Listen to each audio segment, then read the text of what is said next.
Let me know if you can hear me. We're going to get ready in one minute or two, a couple of minutes.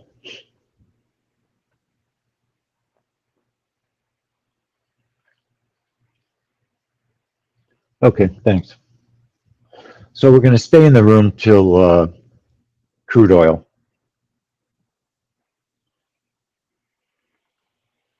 So we'll be here from now until about 10:45 or so, somewhere in there.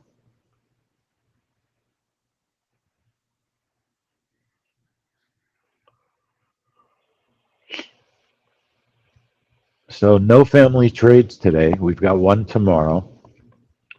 And I'm having a 12:30 trade room to look at the 5-year auction. Obviously, that's not a family trade. We've never traded it, but that's how I found the 20-year trade, by starting to watch different bond trades, note trades, auctions, I should say. You never know. I mean, I've watched it once before, and you can't always tell on one watch. So you've got to watch a couple of times. You have to test 3 to 6 times before you have a real idea whether or not a report is tradable if you've never traded it before. You can't look at it once and then make a decision. It's crazy.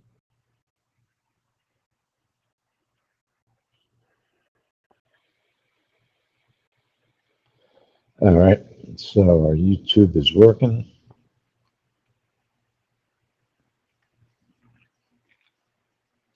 Yeah, Langford, I talked to someone overseas, and those trades look good. Those trades, if they were during normal trading hours, I mean, I'm not getting up at 3 in the morning. We've done it a couple of times, but it's just impossible. But the first two, French and German, are family money trades, in my opinion, the way they've been working. They've been working well.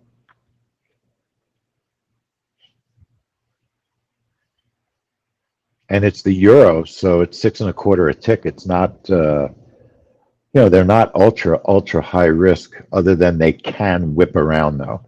They can whip, especially that German trade. That German trade, it can sometimes be tricky. All right, let's go into the room. Welcome everybody to 10-Minute Trades, the trade room, Flash Manufacturing Services. My name is Lee Goldstein. I'm the trading director at 10-Minute Trades. Remember that all trades are for educational purposes. It is possible to lose money trading futures, so understand the risk and trade carefully, please. Okay, so this is a report that I've watched it for years. It's never been a DMM. It's never been a daily market report.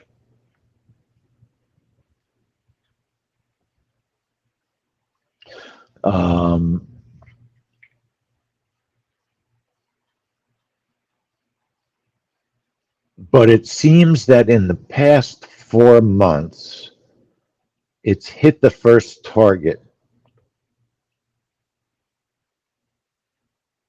almost all of the months. And last month, it actually had a good trade. So it's showing signs of interesting life. Now, it's nowhere near a family money trade. And the reason for that is, in order to be a high quality trade, you got to hit both targets on a regular basis. You can't just hit one target and then stop out. That's not, the prime goal of a good event trade. A good event trade is a trade that hits multiple targets and it moves in your direction. If you'd be kind enough, if you're watching on YouTube, give us a like or sign up for our channel and hit the notification bell. We stream almost every day, so it'd be nice if you give us a like and sign up for the channel. You'll know when we'll be here the next time. I just wanted to remind everybody also that Saturday I have a webinar, and if you'd be kind enough to sign up for me. It really, really helps me out. That's the truth. If you sign up for my webinar, um, it helps the company. Here's the registration link. And if you can't come, it's no problem. We'll email you. There are other people. It's not just me. So it's usually interesting. There's good ideas. That's the sign up link. So go ahead and register for me, would be great. I'd really appreciate it. So this particular trade, let me show you last month. It really worked nicely last month. Now it's a little bit difficult time of day. 15 minutes after the market open is a tricky time to trade. It's usually pretty volatile.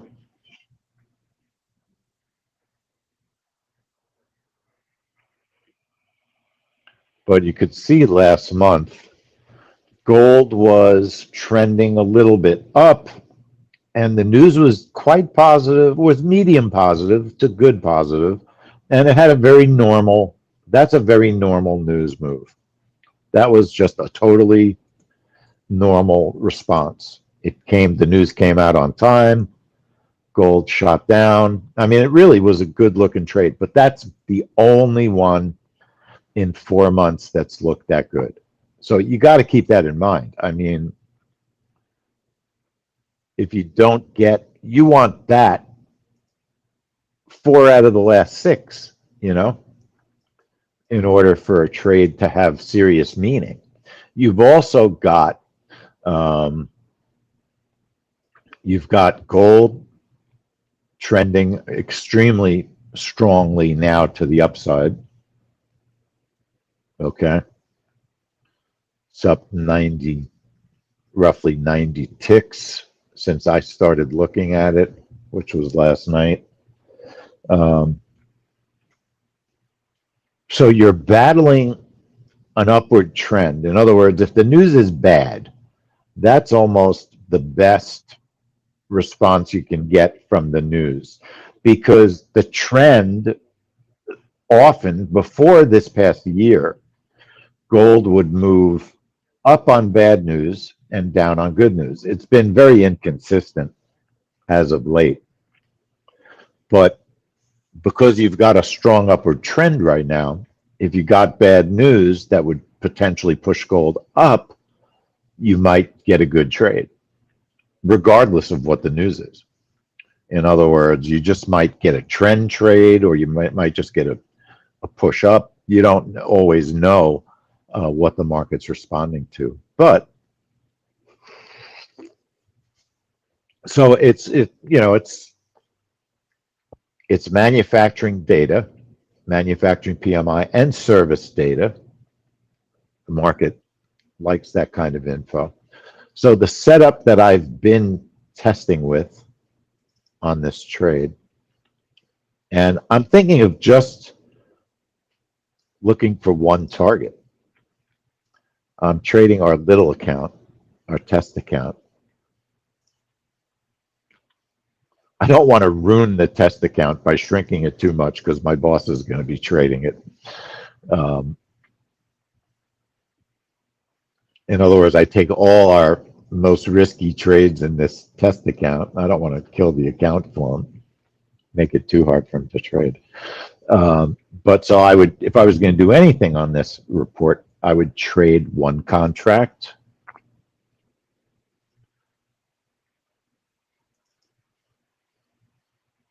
My bracket would be at least 6. We'll see how gold's moving at the last minute. One target, and I'd look for, I think you can look for 10 ticks. The stop is 11. You can look anywhere between 9, probably 9 and 11 ticks. And my notes on my entry time testing, 9:44:59.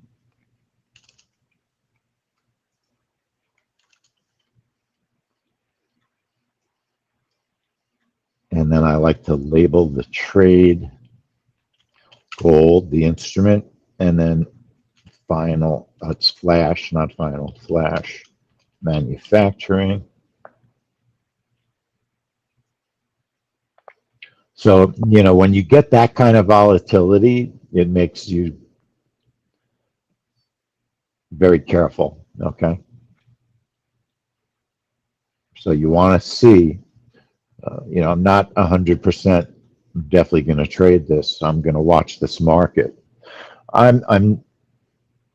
If it's not a family money trade, I'm extremely conservative these days because we're making money on a regular basis with our good trades. And I'm certain that people who are trading with us are quite happy about that.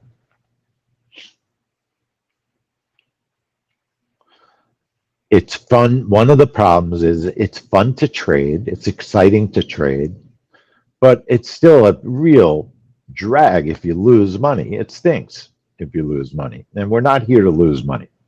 We're here to learn and we're here to make money. So, just watching the way gold is behaving right now, you have to really be careful. And it probably would make much more sense to just keep watching this trade. It's not anywhere near a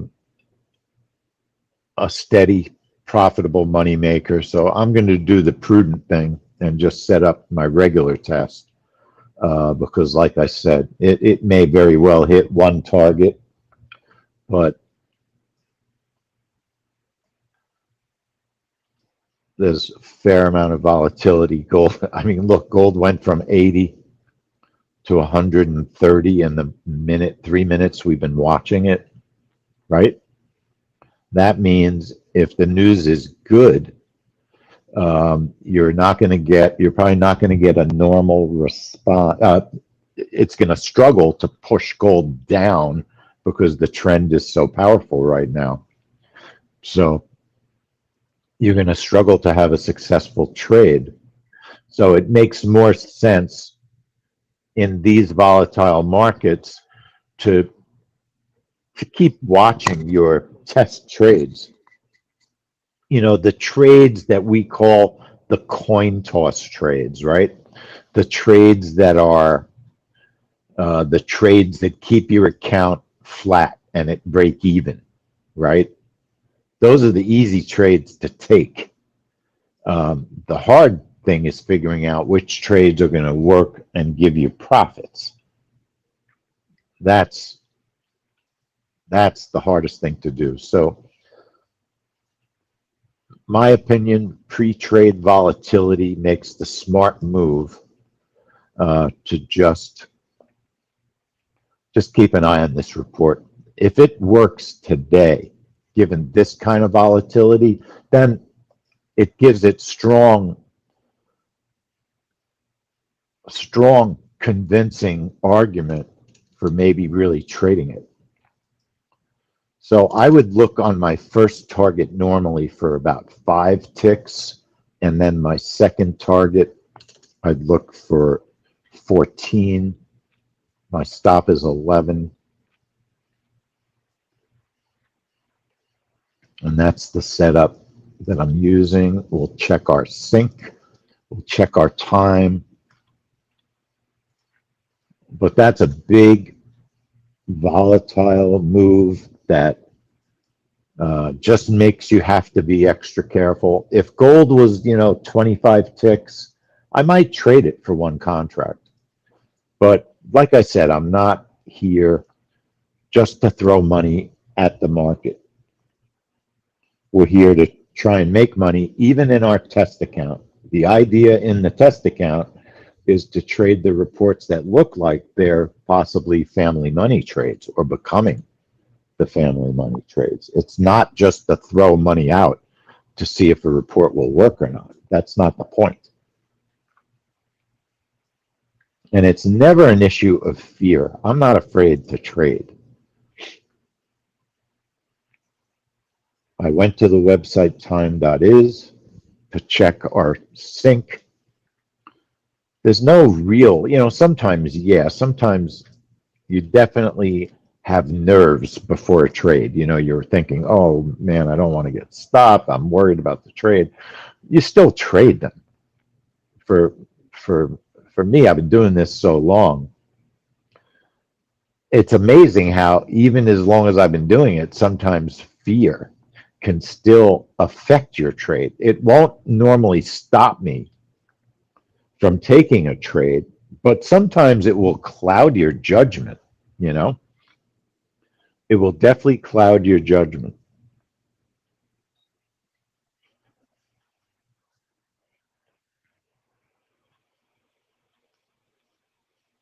Now, the market likes manufacturing data. The market very much likes to respond to manufacturing data.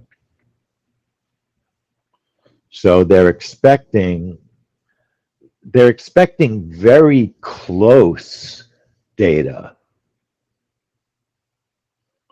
to what occurred last month, which is kind of interesting. In other words, you can see last month's result, and they're expecting a little bit lower this month from last month. Personally, I think it's going to be higher. And we are using financial juice in the background. And then I have a setup for new homes. And if Jeff is in here, Jeff, this is one that I would not take because the testing is not as good, anywhere near as good as the existing home testing on the trap trade.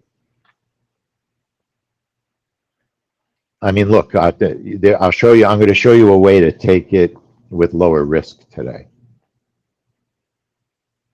All right, so let's see if the market calmed down quite a bit before the trade. Now, see, normally, if we were doing our normal thing, I might trade this because we've had 3 minutes of relative calm, and I say relative.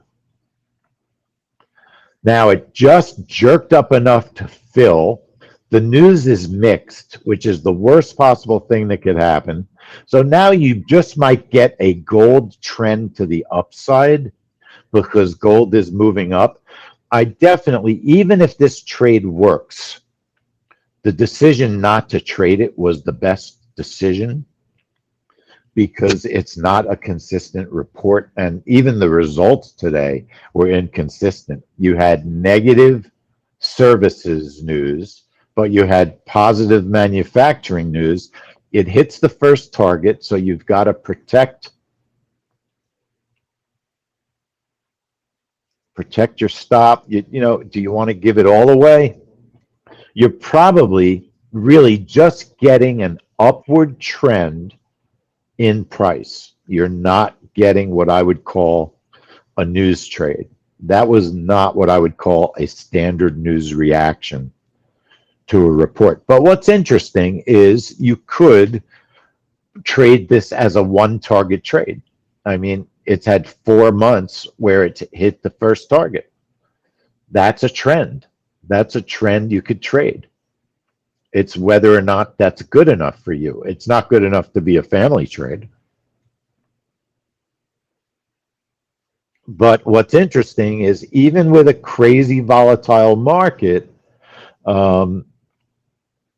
maybe there's something to be said for looking for one target, at least. It's struggling to hit that second target, which might be a little big.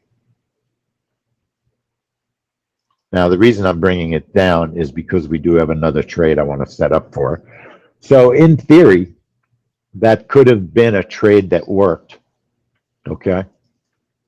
But not the best reaction. I think you really had more of a trend continuation rather than a news trade winner, okay?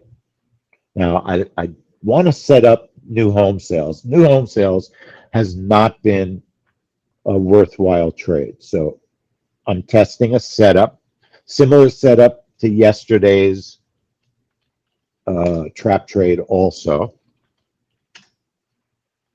And the testing is decent, but not great, because some of the trades only made $20. Some of the trades worked well. New homes has never been a report that we've ever traded. So it's one of those trades that maybe it'll have a trade, maybe it won't. You don't know. We don't know yet. It's just not consistent enough. But I have a setup, and I have a setup that's worth trying. So, but again, this last trade, yes, it worked today, but it's a trade that will definitely have times where it doesn't work, and it will not work steadily enough, in my opinion, to really give you a steady upward tick in your account. And that's really what we're looking for. We're looking for those steady upward ticks in our accounts on the trades where you look forward to coming into the room and you have confidence that the trade's going to work. Now, look, if it keeps hitting the first target, I mean, next month I may trade it for the first target because you have a trend. I can deal with a trend, but know that there is risk that it's not tremendously reliable overall. And the fact that it hit the first target with mixed news adds to the analysis that you're very possibly just looking at a trade that was responding to the trend in gold, okay? And there's nothing wrong with that, but it's not reliable for the way that we trade. It doesn't give you the confidence that you want in a reliable trade, okay? So now we've got new home sales. New home sales. Let me set the trade up, and then I have a video. So it is a trap trade. The new trap trade is up. Chantal, so I want to thank everybody on YouTube. We were streaming one event today. We'll be back tomorrow, so check your email. If you'd be kind enough to give us a like for us streaming, we'd appreciate that. Sign up for the channel so you know the next time we're going to be here. And I want to thank everybody on YouTube.